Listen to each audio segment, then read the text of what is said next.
Good evening, everyone. Welcome to the Wisdom from the Autobiography of a Yogi webinar that we do every other week.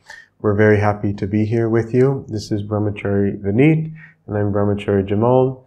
And we'll start with about 20 minutes of chanting, and then we'll meditate for a little bit, and then we'll speak on some of the excerpts from the Autobiography of a Yogi.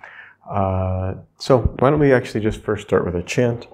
And so this chant is very, very simple. The words are just, I want only thee, Lord, thee, only thee. I might play it for several minutes here.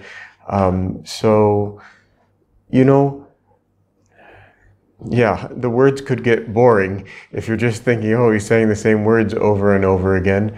But try to get into the spirit behind the words and try to think for a moment of what is the purpose of life and what are we doing and what do we really want in life. And this is a part of self-realization, is realizing that all we truly want is God. Even all the different things that we want in this world, what we're really seeking is God's bliss behind those things. So, I want only thee, Lord, thee, only thee. Only thee,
only thee, Lord, thee, only thee.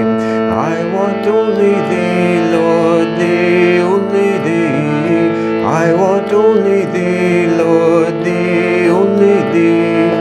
I want only thee, Lord, thee, only thee. I want only thee, Lord, thee, only thee. I want only thee, Lord, thee, only thee. I want only thee, Lord, thee, only thee. I want only thee, Lord, thee,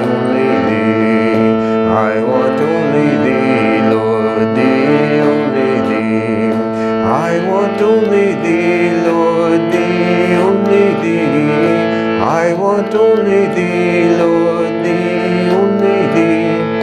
I want only thee, Lord, thee, only thee. I want only thee, Lord, thee, only thee. I want only thee, Lord, thee, only thee. I want only thee, Lord, thee, only thee. I want only thee, Lord, thee, only thee. I want only thee, Lord, thee, only thee. I want only thee, Lord, thee, only thee. I want only thee, Lord, thee, only thee. I want only thee, Lord, thee, only thee. I want only thee, Lord, thee, only thee. I want only thee, Lord, thee, only thee. I want only thee, Lord, thee, only thee. I want only thee, Lord, thee, only thee. I want only thee, Lord, thee, only thee. I want only thee, Lord, thee, only thee. I want only thee, Lord, thee, only thee. I want only thee, Lord, thee, only thee. I want only thee, Lord, thee, only thee. I want only thee, Lord, thee, only thee. I want only thee, Lord, thee, only thee. I want only thee, Lord, thee, only thee.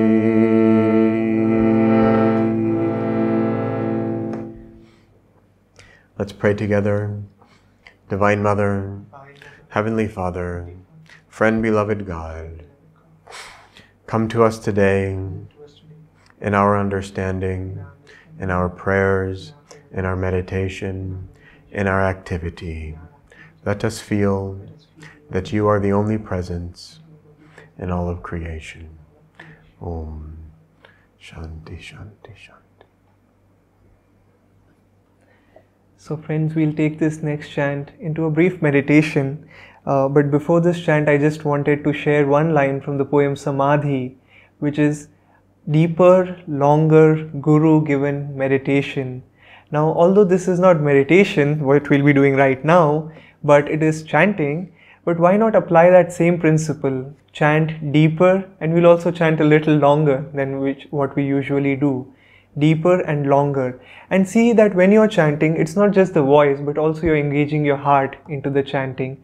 And the words to this chant are very simple. Come out of the darkness, Mother, bathe me in thy light. Inviting the presence of Divine Mother, asking her to bathe us in her light.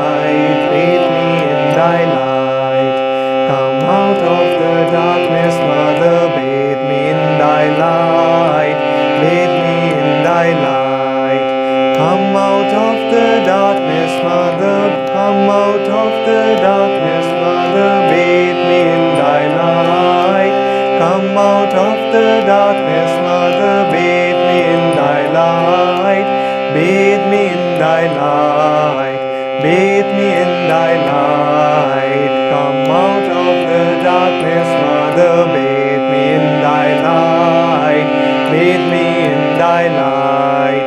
Come out of the darkness, Mother, bathe me in thy light, bathe me in thy light. Come out of the darkness, Mother, bathe me in thy light.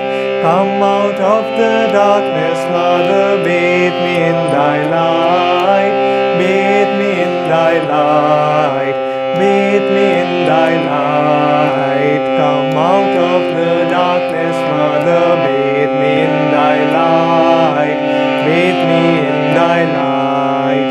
Come out of the darkness, Mother, bathe me in thy light, bathe me in thy light. Come out of the darkness, Mother, bathe me in thy light. Come out of the darkness, Mother, bathe me in thy light, bathe me in thy light, bathe me in thy light. Come out of the darkness, Mother, bathe me in thy light, bathe me in thy light.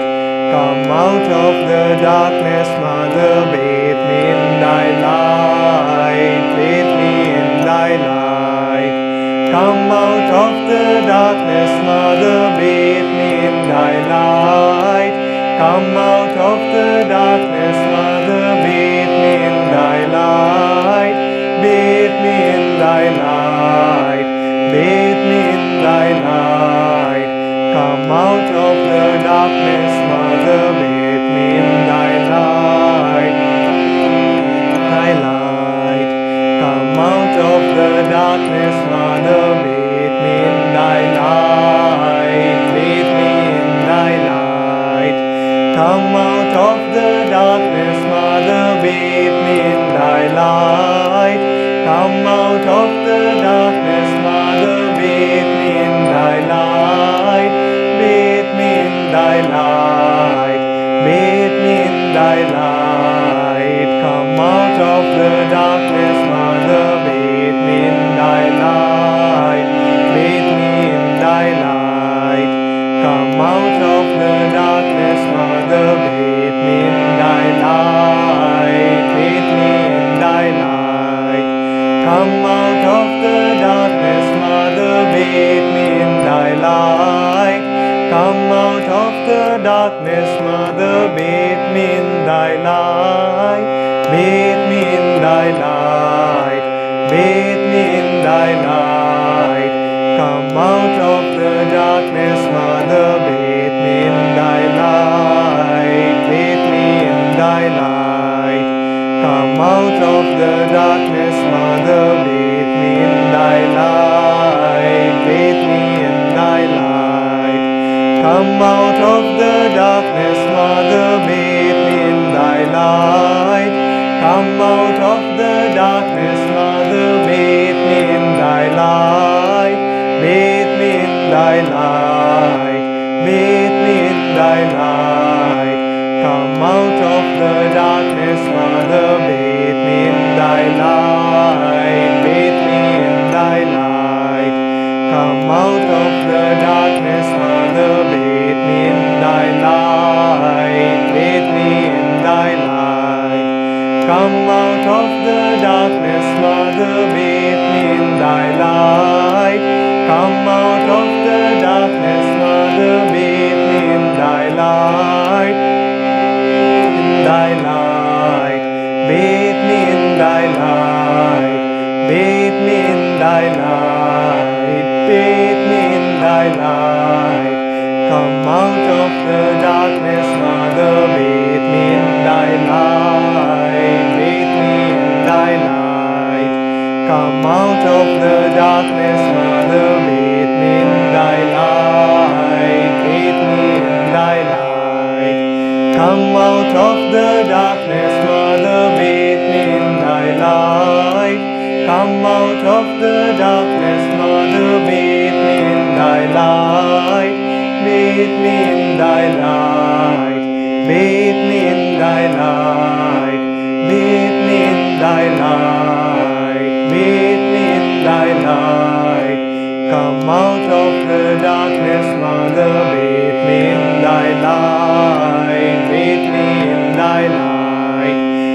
out of the darkness, Mother, bathe me in thy light, bathe me in thy light. Come out of the darkness, Mother, bathe me in thy light. Come out of the darkness, Mother, bathe me in thy light, bathe me in thy light, bathe me in thy light, bathe me in thy light, bathe me in thy light. Come out of the darkness, Mother, bathe me in thy light, bathe me in thy light. Come out of the darkness, Mother, bathe me in thy light, bathe me in thy light. Come out of the darkness, Mother, bathe me in thy light. Come out of the darkness, Mother, bathe me in thy light. Bathe me in thy light, bathe me in thy light, bathe me in thy light, bathe me in thy light, bathe me in thy light.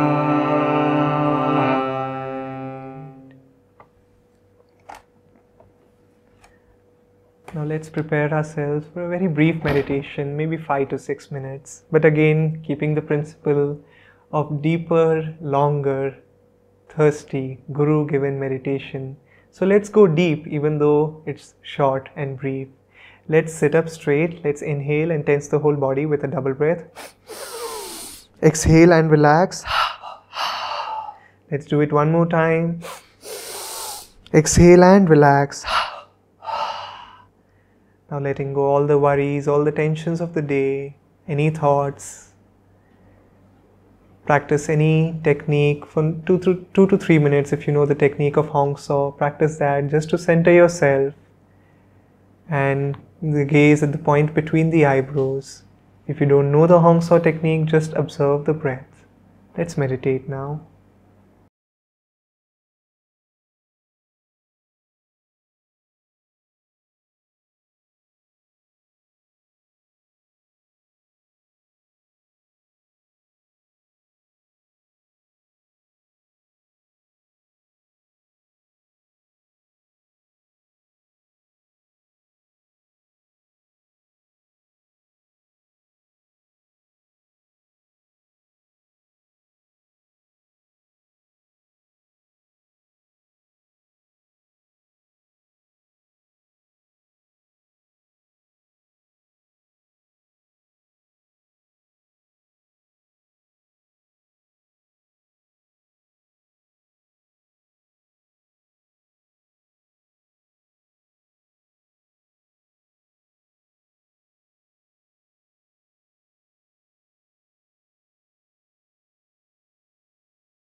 Om Shanti, Shanti, Shanti.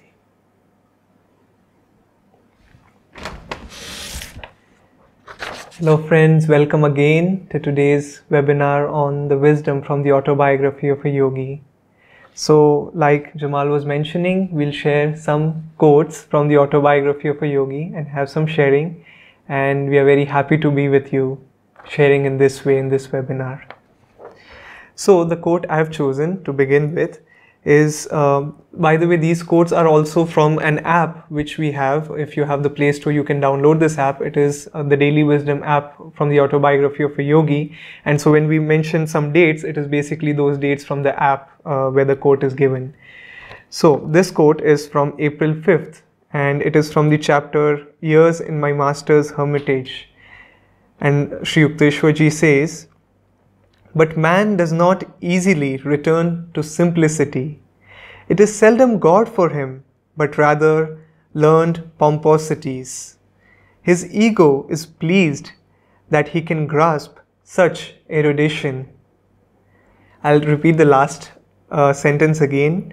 His ego is pleased that he can grasp such erudition. And when I read the word erudition, I had to kind of look up in the dictionary what it meant. I could kind of get the sense of it, but I didn't know exactly. And it basically means the quality of having some great knowledge. And how often we have found that, sometimes even in spiritual books or spiritual teachings, sometimes people say that if it can be just complicated enough, then it is worth being called a great scripture. But like Yukteswarji says here, and also in somewhere else in the autobiography of a yogi, he says, God is simple, everything else is complex. So and I basically, when I came and read Autobiography of a Yogi or books from Swami Kriyananda ji, I read many spiritual books and some, you can say, not very spiritual but kind of philosophical in nature. And I got some pride when I used to read those books, and it was just like, oh, it's just so complicated that my mind can grasp it. But well, what does it mean to you in your deeper self? What does it mean to you in your heart? That is more important than what the mind can grasp. And when I read for the first time books from Swami Kriyananda ji, there was such simplicity, there was such clarity. And Master told him that his work was lecturing, writing and editing. And such clarity in editing, such clarity in writing, that sometimes I would just go through the whole book in a day and I would be like, wow.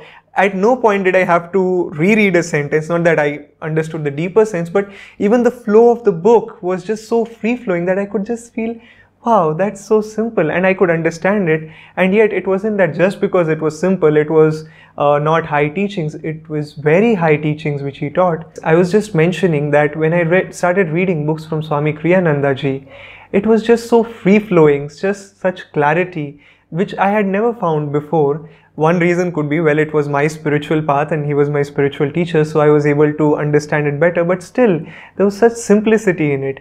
And again, simplicity, yet deep, high teachings. It wasn't that just because it was simple, it wasn't high. He made it just like Yukteswarji said, God is simple, everything else is complex. And here somewhere Yukteswarji talks about pomposities, being pompous.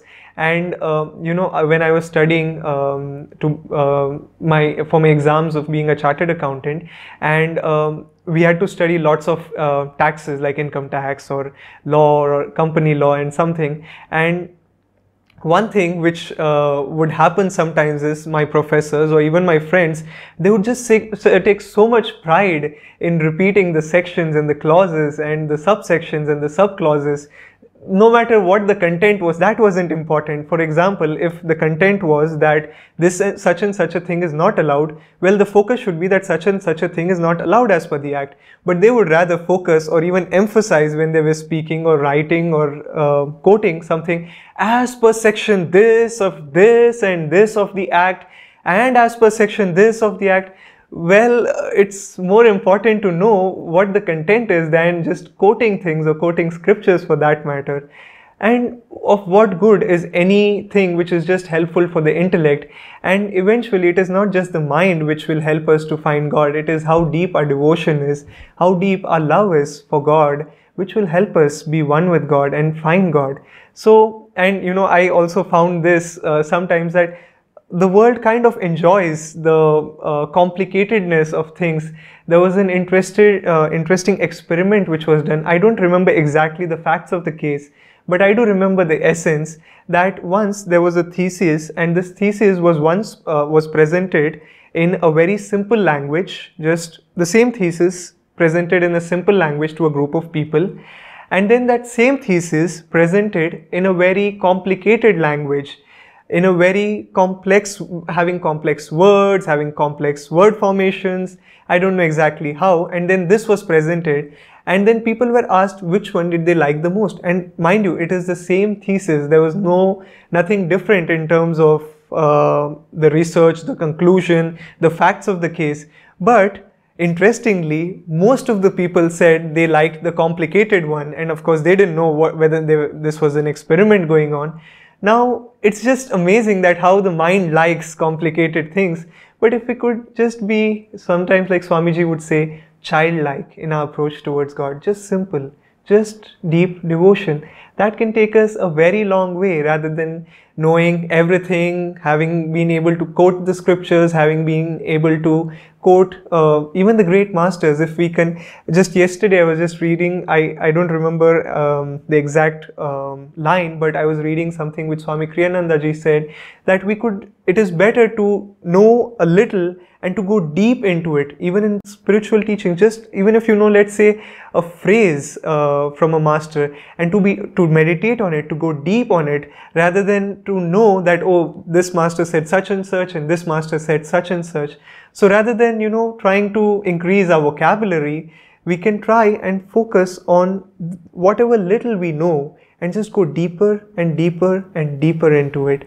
And let's try to apply this in our day-to-day life, friends, whether it be work or whether it be anything. Instead of just knowing facts, let's try to go deeper into the deeper aspect of things. And also in our spiritual path, not just knowing what the scriptures say, but just to know and realize it within our own being. Hi everyone. This morning we had a satsang with the monks from India and the monks from America. And several different people spoke on the topic, and it was so interesting to hear each different person's way of understanding the topic, of understanding life and the spiritual path. And it's interesting to me tonight to listen to Vineet and think that some people very much will approach God through an intellectual way, but others will approach in a very simple way, and just through the heart, and just wanting to be simple. And so this next topic is along these same lines, something interesting to think about. So this is from chapter 12, Years in My Master's Hermitage, and these are Sri Yukteswar's words. Examine your thoughts unremittingly for 24 hours. Then wonder no longer at God's absence. I'm going to read it again. It's very simple, but then it goes very deep. Examine your thoughts unremittingly for 24 hours. Then wonder no longer at God's absence. I remember when I first read this, I just didn't know what to make of it, and honestly, I still don't. But I'll tell you a few thoughts that I have on it. Is one, that if we, first of all, can we analyze our thoughts for 24 hours? Most people know that we go into subconsciousness. Well, first of all, most people go to sleep for a few hours at least at night and go into subconsciousness. But then beyond that, even throughout the day, many people, they're not awake and ready, that they're daydreaming about something else. They might be eating the idli, but dreaming about the pizza, that they're not actually there and awake. And so, first of all, just to be able to pay attention to what we're thinking about for 24 hours, that's a huge feat right there. It's a wonderful one, actually. But then secondly, is to be able to have control over our thoughts, because if we are constantly thinking about pizza, for whatever reason, I'll use that tonight, well then that's going to become our God. That we're going to think that this is the thing that makes me happy, this is the thing that I'm going to strive to have more and more of, and in this I will be happy. But of course, everyone listening this evening knows that nothing outside of ourselves can actually make us happy. That it's only a happiness that comes within. It's a happiness that's not conditioned by what happens on the outside. But this reading also makes us think, if we can even begin to watch our thoughts for 1 hour, we'll begin to see all kinds of things are coming in through there. And then if we practice this experiment for several days, we'll realize that we're nothing more really than creatures of habit. Swami Kriyananda used to say, yes, that desire, that's our great enemy. Desire is the problem. But what makes you have desires? Where do those desires actually come from? And that also is a very deep question, but my understanding of that is that it comes from repeated association. That you do something once, you like it, and then you do it again. Maybe you do something once and you don't like it at all. I would imagine that many people, when they first drink alcohol, that it's just repulsive, or smoke a cigarette or something like that, that the human body is just saying, no thank you. But then their friends are doing it again and again. But it's that repeated habit that then after a while, they want to keep doing that thing, even though it might not necessarily be good for them. So then we realize that really the battle of Kurukshetra is on. And that it's really, the outside war is just a reflection of the inner war, of all of these different desires and habits that, and it seems almost not fair. These habits, many of them may be from a past lifetime, where we don't even know where we picked that thing up, but somehow we want it in this lifetime. And so we have to learn how to get rid of all of these desires. There's, as I said in the beginning here, there's many different ways to get rid of all of these desires. That's the fun of the whole thing. That some people could think this thing out, as I've just been talking about here. Some people could say, I'm a simple guy. I don't want to do all this thinking. God alone. Just let me love God. And it's interesting, but just right there, that simple type of person has already come lifetimes ahead of maybe some other devotee who wants to read all of these great scriptures and try and understand things and understand every great little word. But really, the highest understanding, it doesn't come through the mind. That the mind's job is to split things up and analyze and say, well, it's not this, so therefore it must be this. But we get to a point where we keep splitting and splitting and splitting, and instead of giving clarity, it ends up giving confusion. But the way that we can really get this clarity is to go within and see the oneness behind everything and stop dividing everything with the mind and try to have an understanding that comes from the fact that whatever that thing is outside of ourselves, we already are one with it. So why would we want it if we already were one with it? But that, yes, I just gave an intellectual understanding. That has to come as a feeling. Feeling is the closest thing to consciousness. That has to come from a higher state of consciousness, of an awareness. And now it all comes back full circle. That awareness comes when the mind is calm. That awareness comes when the heart is calm. When the heart is filled with desires, so many trying to get in that they won't even behave and stand in a proper queue, that those desires are all rushing to get in, that then our heart is very restless. Then we're not even sure what we want anymore. By the time we get up and go to the refrigerator, we've already forgotten what it was that we were hungry for. And it's like that on this path of God realization, that there's so many different distractions that come. But if we meditate a little bit every day, learn to just calm the heart's desires and just calm the heart down, learn how to calm the mind down, help us remember who we truly are, and we can get back, we can see clearly. I like to think that if I was in the ocean on a boat and big waves were coming, I wouldn't be able to see clearly, maybe even which direction I needed to go, where the land was. And those waves are in my own heart. But if I could calm them, then easily I would be able to see. The final thing I want to say on this point is the scriptures. They say that if you can keep your mind one-pointedly on God for 24 hours, that you will achieve liberation. So, a good goal. Thank you, Jemal. Now this one is from April 6, and it is again from the same chapter, Years in My Master's Hermitage. Sri Yukteswar fitted the Vedic definition of a man of God. Softer than the flower where kindness is concerned, stronger than the thunder where principles are at stake. I'll repeat that quote alone again. softer than the flower where kindness is concerned, stronger than the thunder where principles are at stake. And when I read this, I just had this thought that so many times we are stronger than the thunder, and so many times we are softer than the flower, but for the reverse directions. In terms of when principles are at stake, it's like, oh, it's fine, it's okay. And when where you have to be kind, there you're stronger than the thunder, and you're supposed to act kindly, but you're sometimes, not you, meaning someone, is acting unkind, rude, or sometimes just comes out in terms of frustration. And it's just I don't know, it's funny how things get crisscrossed in life. But something to aspire towards, when Swami Kriyananda ji, this was, I think, nearing the end of his life, and he was asked in an interview, what would his legacy be? And he gave a reply, the books that I've written, and then this, looking at things in new ways. He said many things, and then he said kindness. That kindness, I wanted to be my legacy. And he said that at one point, one of his friends, he told him that he can almost always recognize if someone is from Ananda, even if he's not met them before. And he said, oh, how? Swamiji asked, how? And he said, oh, because they are kind. And that is some quality to aspire towards, to work towards.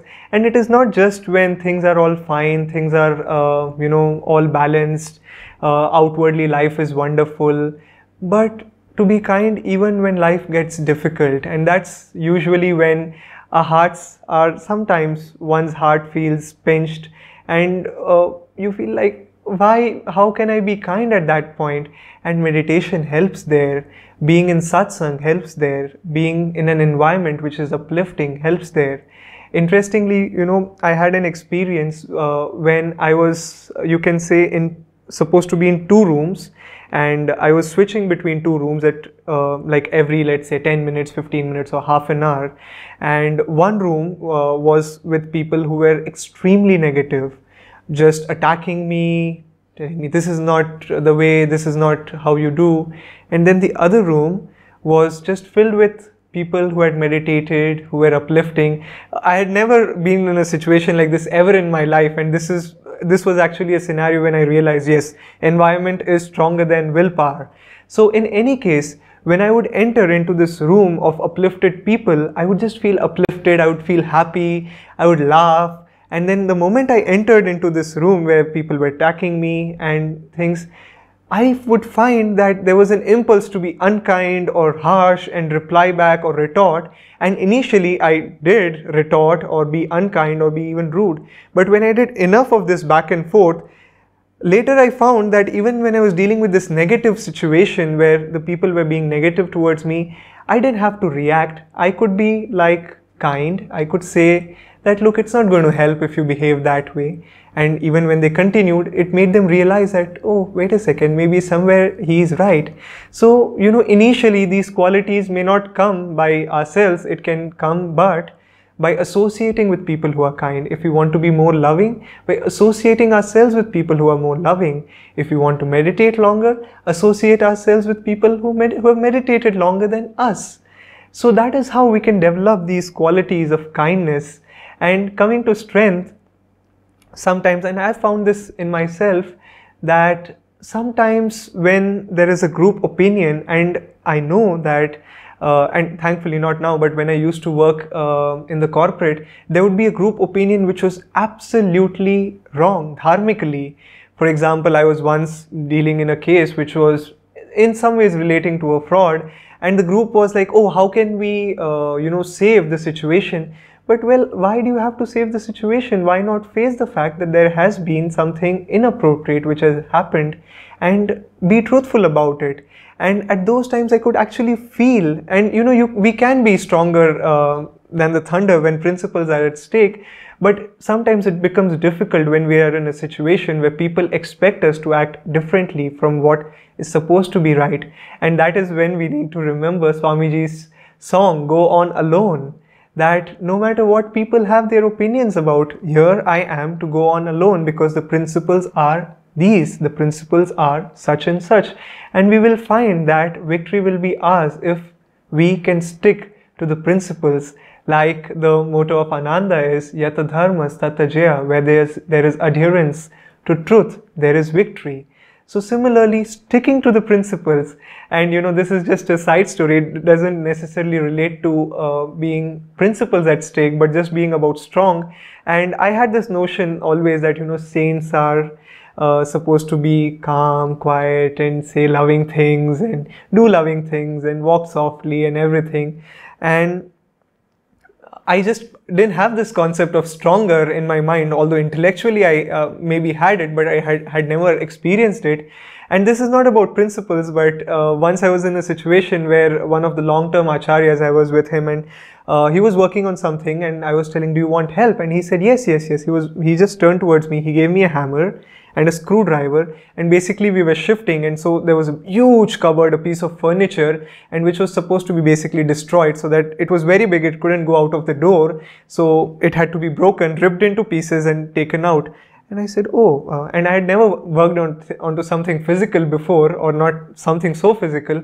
So I took my hammer, I took the screwdriver, I was like, tuck, tuck, tuck, tuck.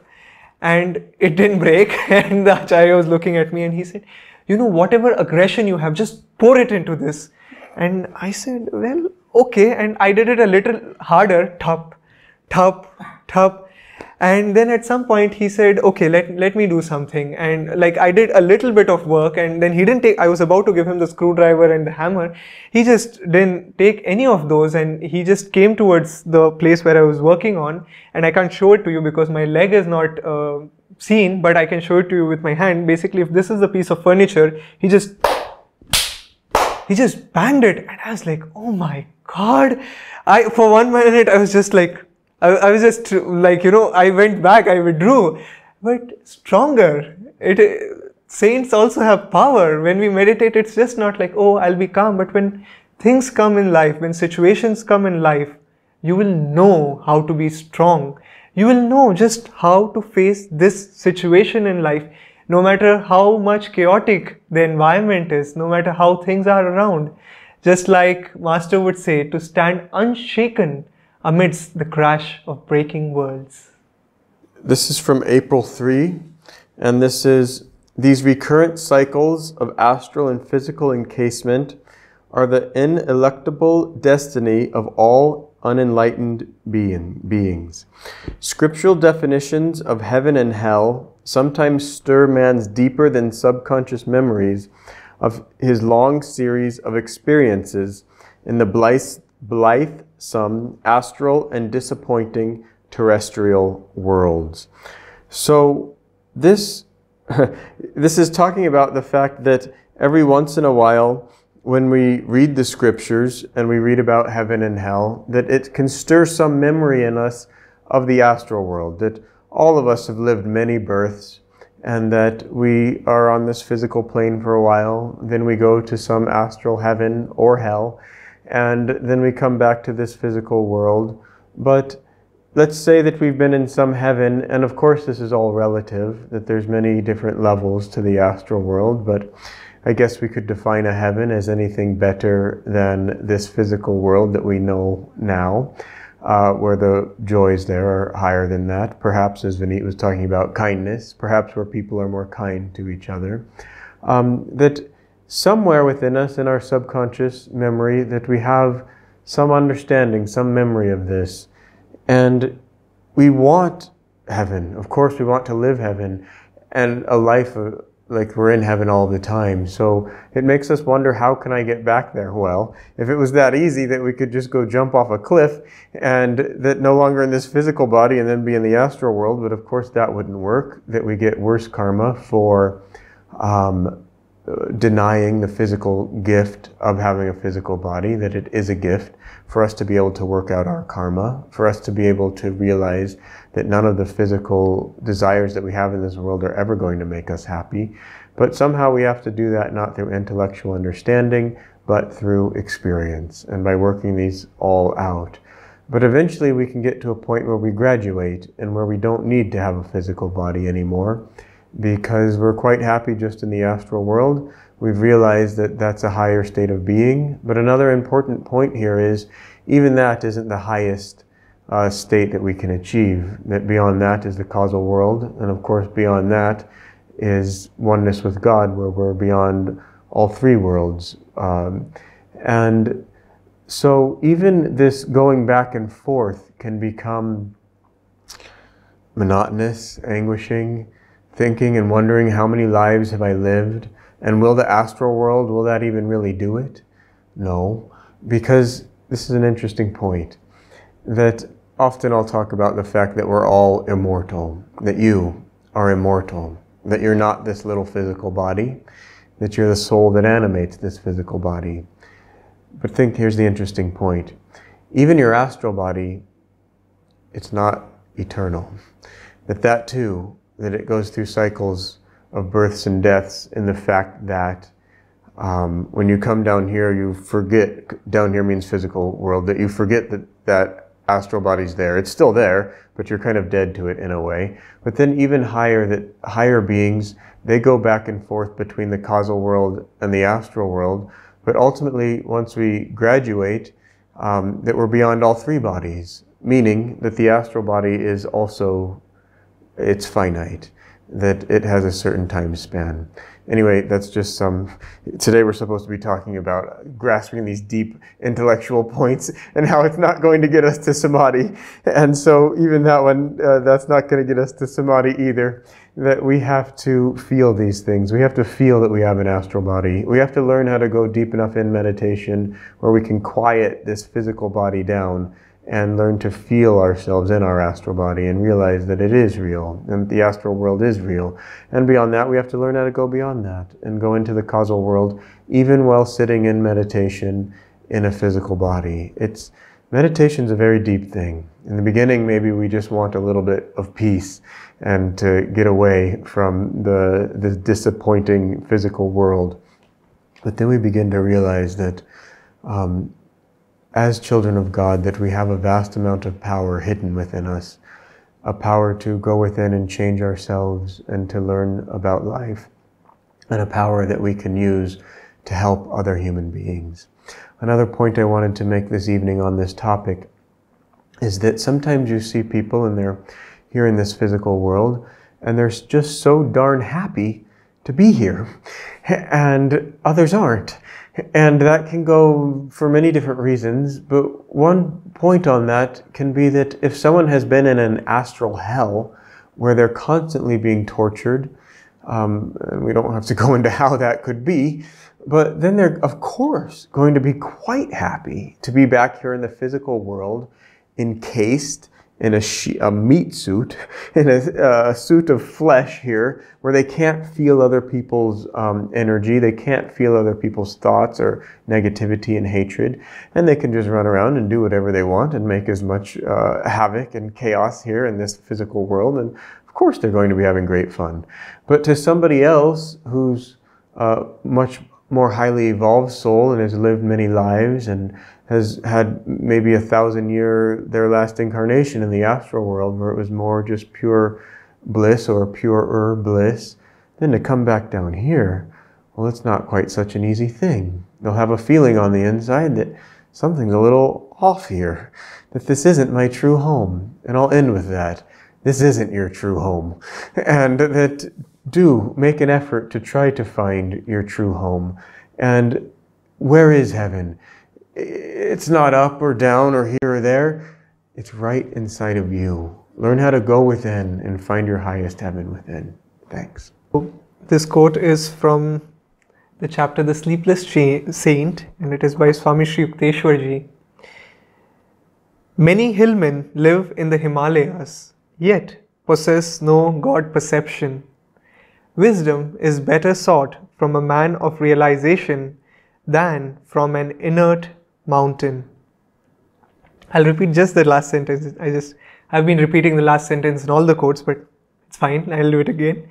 Wisdom is better sought from a man of realization than from an inert mountain. Just talking about the Himalayas, I was there recently. I think I just spoke about it in the previous webinar also.